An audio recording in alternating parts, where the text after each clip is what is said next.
इसरो ने आज सुबह रविवार 6:30 बजे 7 सैटेलाइट को एक साथ लॉन्च करके एक और सफलता हासिल की। इसरो ने चंद्रयान 3 के बाद आज सुबह सुबह एक और कमाल कर दिया। अभी चंद्रयान 3 चांद पर लैंड भी नहीं किया है और यहाँ एक और बड़ी सफलता मिली। 10, 9, 8, 7, 6, 5, 4, 3, 2, 1, 0 plus 5 seconds. Lift off, normal. Even tracking. And we have a lift off. The PSLV C-56 first stage burning bright and the thrust is reported to be normal. जी हाँ, अभी आपने देखा PSLV C-56 प्रमोशन यान का normal सफलतापूर्ण उत्थापन प्रथम promotion मंच से। इसरो ने एक साथ 7 सैटेलाइट को लॉन्च किया। जी हाँ दोस्तों, संडे आज सुबह 6:30 पर इसरो ने श्रीहरिकोटा के सतीश धवन अंतरिक्ष केंद्र से PSLV C-56 रॉकेट लॉन्च किया। आपको बता दें कि इस रॉकेट के जरिए इसरो ने सिंगापुर के सैटेलाइट, जी हाँ गाइस, सिंगापुर के सैटेलाइट DSSAR सहित 7 सैटेलाइट को आज सुबह सुबह सक्सेसफुली लॉन्च किया। PSLV C-56 carrying 7 satellites, including the primary satellite DSR and 6 co-passengers, have been successfully placed in the right orbit. This is a mission of the PSLV for NSIL, and I want to congratulate the customers sponsored by Government of Singapore for having this mission on board PSLV and their continued faith in our PSLV for deploying the spacecrafts from Singapore. Congratulations once again to NSIL and Singapore Satellite.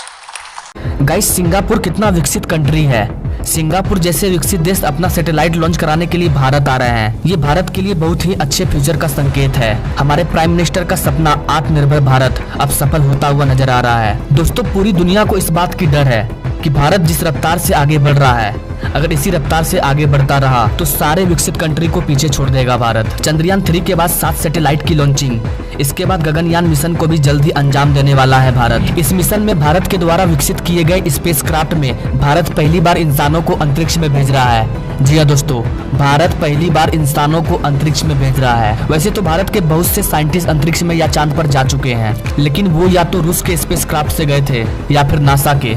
लेकिन पहली बार भारत स्वदेशी spacecraft में Indian astronaut को अंतरिक्ष में भेज रहा है। इस मिशन का नाम गगनयान है। इस पर मैंने एक फुल वीडियो बनाई है कि कैसे इंडियन एस्ट्रोनॉट अंतरिक्ष में जाएंगे 7 दिन के लिए और फिर 7 दिन के बाद कैसे धरती पर आएंगे। आपने ये वीडियो अगर अब तक नहीं देखा है तो डिस्क्रिप्शन में लिंक है, जाइए और देखिए भारत का गगनयान मिशन। अगर बात करें PSLV C-56 की, तो इसरो ने बताया कि रविवार 30 जुलाई 2023 सुबह 6:30 पर प्रक्षेपित किया जाना था, जो कि सफल रहा। आपको बता दें कि 380 kg वजनी इस रॉकेट में इजराइल एरोस्पेस द्वारा विकसित किए गए सिंथेटिक एपर्चर रडार यानी कि SAR लगाया गया है, जो सैटेलाइट को किसी भी मौसम में दिन रात पिक्चर लेने में मदद करेगा। DSSAR सैटेलाइट DSTA यानी कि सिंगापुर सरकार के प्रतिनिधित्व में और ST इंजीनियरों के बीच साझेदारी से विकसित किया गया है। DSSAR के साथ न्यू स्पेस इंडिया लिमिटेड के 6 सैटेलाइट को भी उसकी कक्षा में भेजा गया है। इसमें 23 kg का Velox AM small satellite, ARCADE प्रायोगिक satellite, Scoop 2, 3U nano satellite, Galassia 2 और ORB-12 स्ट्राइडर शामिल है। इसरो ने बताया कि सैटेलाइट को निर्धारित कक्षा में प्रक्षेपित करने के लिए यह PSLV रॉकेट की 98वीं उड़ान है। टोटल 57 PSLV रॉकेट लॉन्च किया जा चुका है और ये मिलाकर कुल 58 हुआ। New space India limited ISRO की वाणिज्यिक शाखा है और सैटेलाइट को सिंगापुर के ग्राहकों की सेवा के लिए लॉन्च किया गया है। 44.4 मीटर लंबा 4 चरण वाला वाहन PSLV C-56 में 228 टन भार के साथ SAR रेंज में प्रथम लॉन्च पैड से उड़ान भरी। ये लॉन्च व्हीकल इन सैटेलाइट को 4 चरणों में लेकर गया और एक एक करके सारे सैटेलाइट को उनकी कक्षा में स्थापित कर दिया। ये भारत के लिए एक अच्छी सफलता है कि हम एक साथ कई सैटेलाइट को लॉन्च कर सकते हैं। इससे पहले भारत ने बहुत सारे सैटेलाइट को लॉन्च किया है और भारत कम से कम खर्च में सैटेलाइट को लॉन्च कर देता है। वहीं अगर इसी सैटेलाइट को नासा, चीन या रूस के द्वारा लॉन्च किया जाता तो वो बहुत ही ज्यादा पैसा लेते, लेकिन भारत इसे कम से कम खर्च में लॉन्च कर देता है, क्योंकि भारत ने ऐसी टेक्नोलॉजी ही तैयार की है जहां कम से कम खर्चा होगा। कम से कम खर्चे में बड़े से बड़े सफलता को हम हासिल कर लेंगे और इसका सबसे बड़ा उदाहरण चंद्रयान 3 है।